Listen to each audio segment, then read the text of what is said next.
Сәлем достар, бүгін тұрошсыз бауырсақ пісіретін боламыз. Өте тез 5 минутта дайын болатын бауырсақ дайындаймыз. Қазір бірінші айранға немесе қаймаққа нан сотысын салып, бір шай қасық әбден араластырамыз.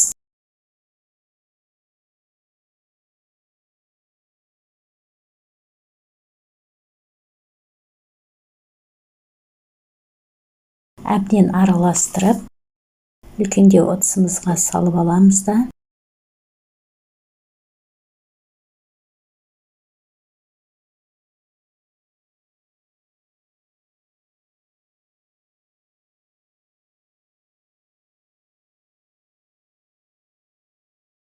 Үстіне сұйық май құямыз, бір ас қасықтай. Әбден араластырып, секерімізді саламыз. Бәрін араластырамыз. Бір шай қасықтай тұз саламыз. Бәрін араластырып. Сосын електен өткізіп, ұнымызды салып, әбден бәрін араластырамыз. Міне жұмсақ қамыр шықты. Енді осыны әбден басып біріктіріп,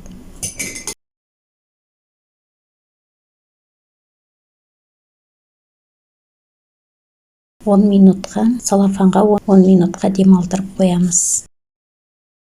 Енді қамырымызды жайып, оқтаумен илеп, 1 сантиметрдей қалыңдықта илейміз.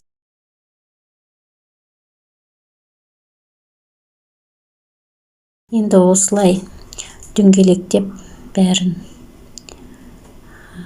дайындап аламыз да.